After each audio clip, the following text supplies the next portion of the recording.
Tom Cruise used to be the best actor in Hollywood. A flawless grin, a perfect face, and a wonderful life. But something started shifting. Fans noted that his face seemed enlarged and stretched during a Super Bowl commercial in February 2025. In a movie trailer only a few minutes before, he seemed normal. A plastic surgeon noted that too many fillers had entirely ruined the shape of his jaw. A British host then made a harsh analogy in July. He commented that Tom's face looked like Play-Doh now. So, what happened to the man whom millions of people loved? On July 3, 1962, Tom Cruise was born in Syracuse, New York. But from the start, his existence was full of terror and things that were always changing. Thomas Mapother III, his father, was an electrical engineer with a bad temper. He would often get angry for no reason. Tom once labeled him a merchant of chaos. He wasn't simply ranting, he was being mean. They never stayed in one area for too long. Tom had already been to 15 different schools by the time he was 14. He went to Canada 1 month and then to Kentucky or New Jersey the following. He had to leave every time he made a new acquaintance. He was always on edge because of that kind of life. He never felt safe, but it did teach him how to adjust quickly, which would benefit him in Hollywood later. His teachers recognized in 1969, when he was just 7, that he couldn't read well. They said he was smart, but something was off. They did several tests and discovered out he had really bad dyslexia. Tom saw letters move about on the page. They moved around and didn't make any sense. Kids at school called him names. Some teachers grew frustrated with him. But Tom didn't give up, he discovered another method. He began to learn by listening.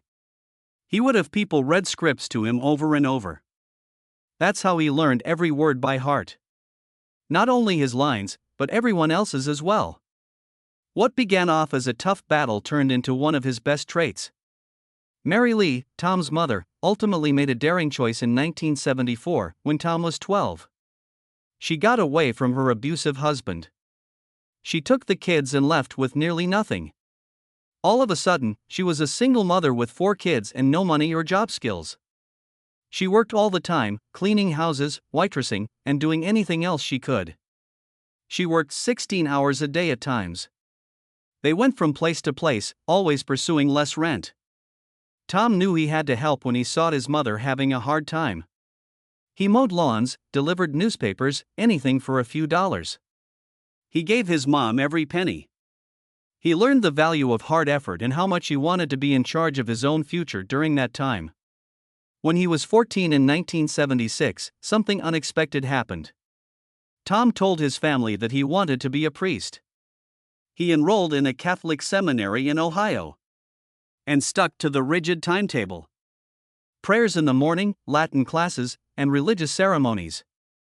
Teachers thought he was serious and dedicated. But it didn't last long.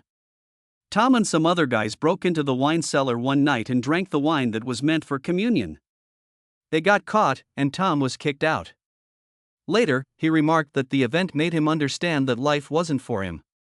He wasn't supposed to follow the rules. He was supposed to do something. Tom's life started to become better in 1978. Jack South, a paint salesman, was Tom's mother's husband. He was nice to Tom. They went to Glen Ridge, New Jersey. Tom finally had a solid family, a stable school, and someone who cared about him. He tried out for the wrestling team, but a knee injury put an end to that goal. His drama instructor urged him to try out for the school play one day. Tom played the main character in Guys and Dolls. All of a sudden, something made sense. He felt alive on stage. He put in all of his effort. Not only memorizing his lines, but also everyone else's. The crowd loved him. He then acted in more plays and earned the school's drama award. Everything changed during those 18 months in New Jersey. Acting was more than just a hobby. He made it his new goal. Tom made a choice that shook his whole family in 1980, just before he graduated from high school. He left school and traveled to New York City to pursue acting. He had a bag of clothes and $500. He lived in a cheap hostel close to Times Square and then moved into an apartment in Hell's Kitchen that was full with rats. He paid $230 a month in rent and worked as a busboy to make ends meet. He lost 20 pounds in the first 3 months by eating cheap pizza and quick noodles. He tried out for a soap opera but was turned down because he was too intense. That comment really hurt him. He changed his name from Thomas Mapother IV to Tom Cruise because he thought it would seem stronger and be easier to remember. He earned his first movie appearance in 1981. It was only a few seconds long in the movie Endless Love. He lit a fire in one scene and got $500 for it. That was it. But there was something about his intensity that stuck out. People saw him. The fire he started in that scenario wasn't just a movie. It was the start of something big. He tried out for The Outsiders in 1983. He was trying out for the part of Soda Pop, but during the audition, he paused and remarked, "This isn't working for me." Everyone was startled, including Rob Lowe. But that moment revealed how well Tom knew his own limits. He didn't force it, he took a lower role instead. And that little part made him stand out even more. Risky Business came out that same year. It cost only $6.2 million to make, but it made more than $63 million. The iconic dance in his underpants made him famous. People who didn't like it loved it. Tom also garnered his first nomination for a Golden Globe. That year, he made all the proper choices. Shot in Pennsylvania, where it was frigid. He didn't grumble about the bad weather, even though it was hard on him. He put everything he had into the part, which showed that he was willing to suffer for it to be real. That way of thinking would later make him famous for doing his own stunts. He worked on Legend, directed by Ridley Scott, in 1985. Even though Tom didn't wear a lot of heavy prosthetics, the makeup process was hard. He worked closely with a team that was in charge of the biggest makeup job of its time. Tim Curry, his co-star, reportedly got so mad that he took off his own prosthetics and hurt himself. This taught Tom how hard major productions might be, and he was ready for it. Then, in 1986, Tom teamed with Paul Newman and filmmaker Martin Scorsese on The Color of Money. Tom portrayed a young pool hustler and worked hard to make it look real. Newman won an Oscar, but Cruise showed that he could stand up to legends. In that same year, Top Gun became a huge hit. Tom flew in real F-14 planes that went up to 800 mm per hour. The G-forces made him black out. He flew for more than 40 hours, and the Navy even amended its rules for him. The movie made $356 million and made Tom Cruise a household figure throughout the world. He was the highest-paid actor under 25, making $2 million for each movie. He was in Cocktail in 1988, which made $171 million. Tom mastered genuine bartender skills, rehearsed for months, and smashed 47 bottles while he was training. That same year, Rain Man came out. After learning that his real father had left him when he was 12, Tom made up a major scene. Dustin Hoffman was impressed by his acting, and the movie won 4 Oscars. Tom agreed to an agreement that let him keep some of the money. He made $15 million in the end. In 1989, Tom pushed himself even more in Born on the 4th of July. He spent months in a wheelchair, lost 35 pounds, and talked to dozens of Vietnam veterans to learn about their anguish. He even injured his hand while filming and kept acting with actual blood showing. He gave $3 million of his pay to non-profits that help veterans.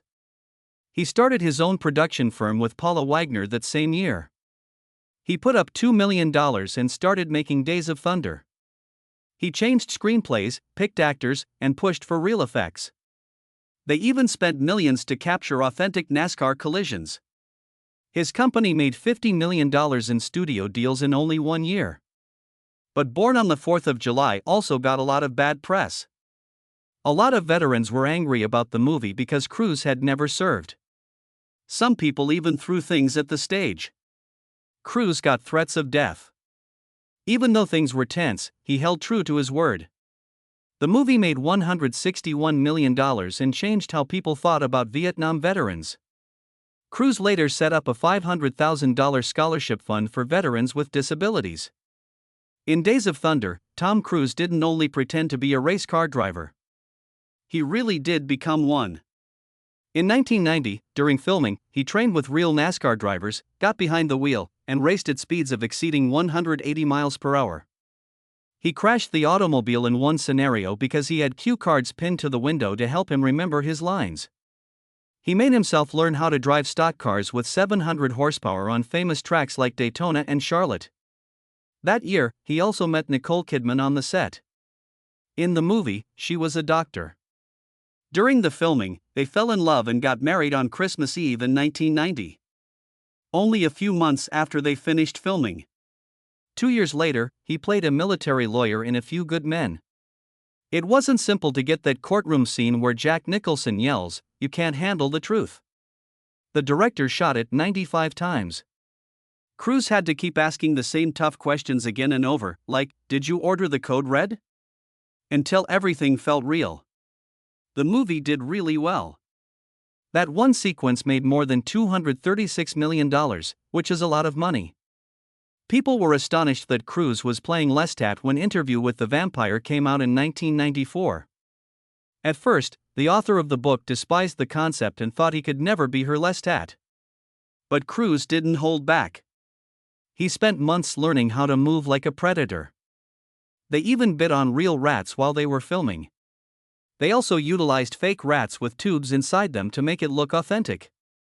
Most of the movie was shot at night, and the actors had to wear heavy makeup and costumes for long periods of time. The author altered her view in the end and stated that Cruise's portrayal was strong and brave. Mission revolutionized action movies forever in 1996. Not possible. He wouldn't pretend to do the stunts. One of the craziest images had him hanging from the side of a train that was going through the Channel Tunnel at 70 miles per hour.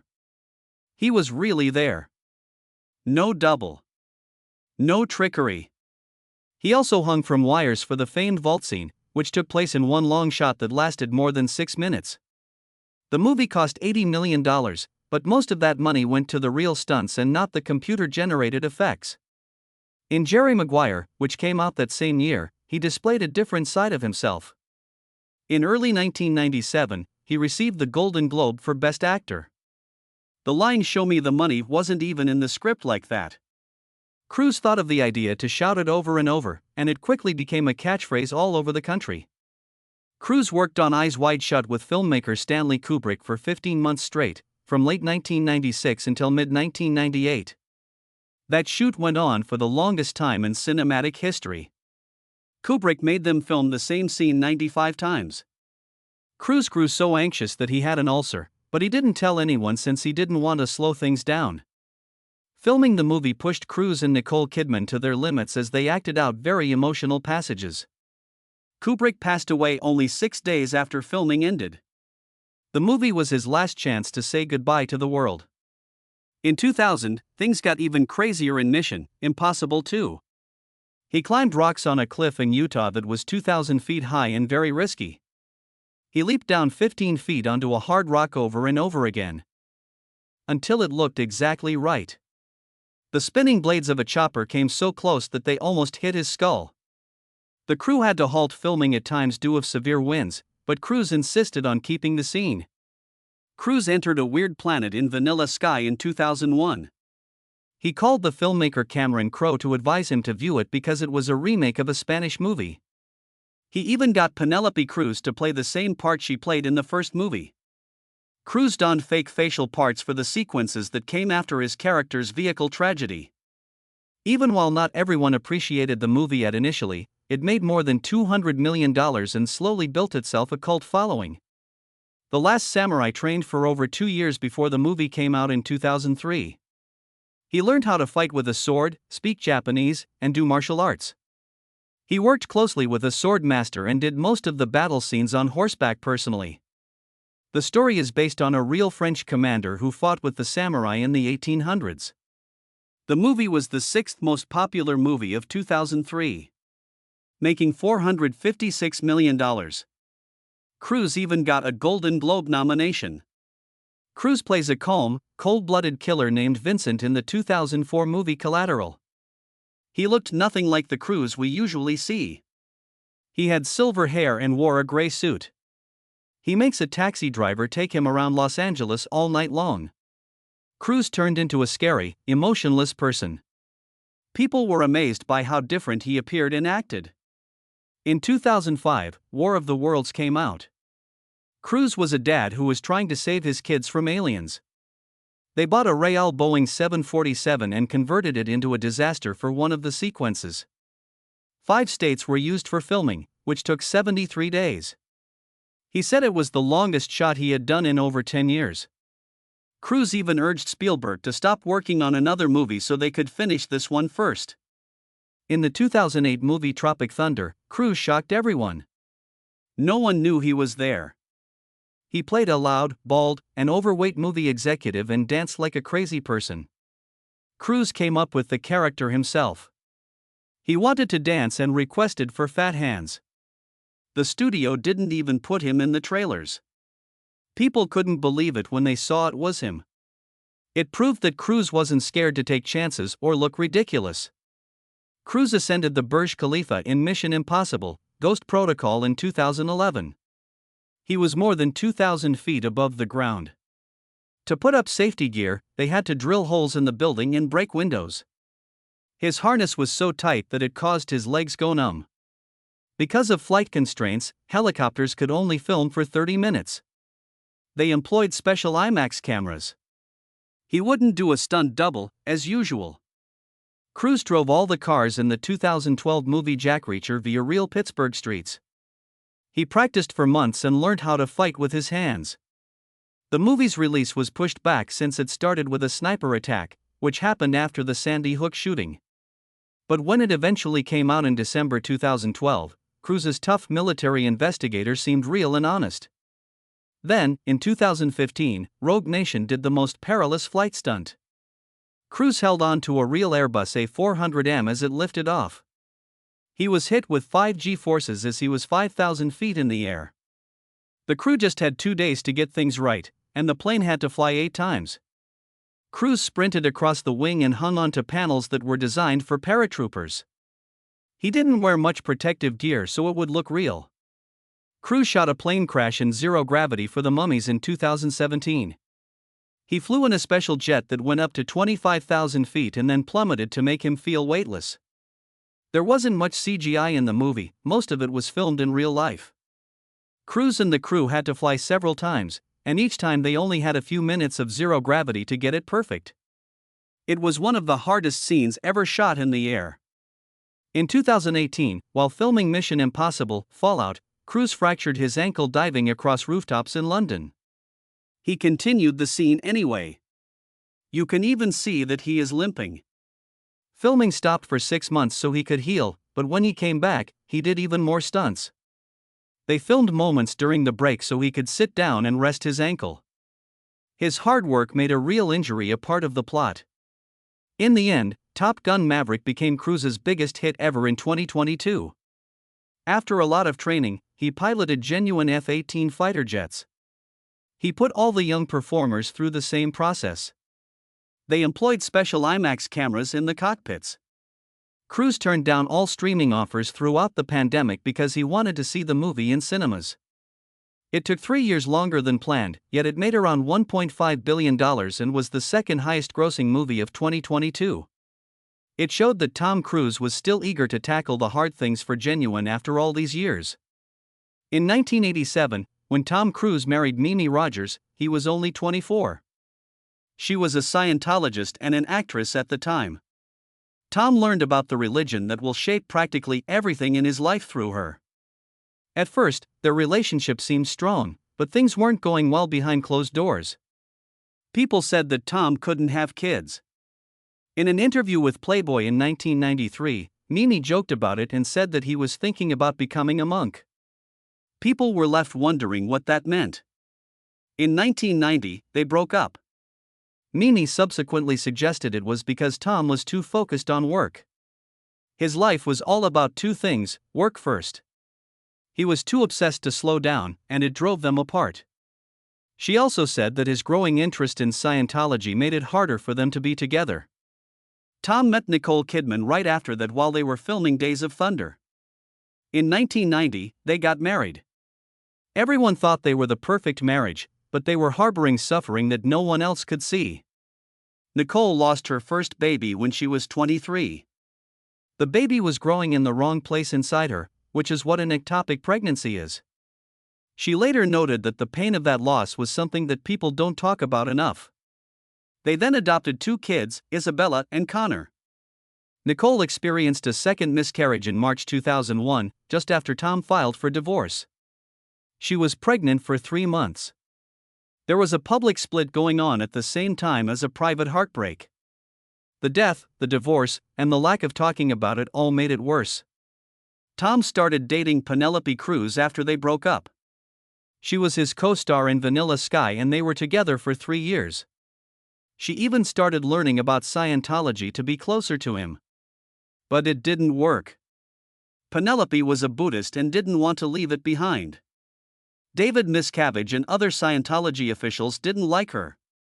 A former member claimed simply loving Tom isn't enough, you also have to follow the church's rules.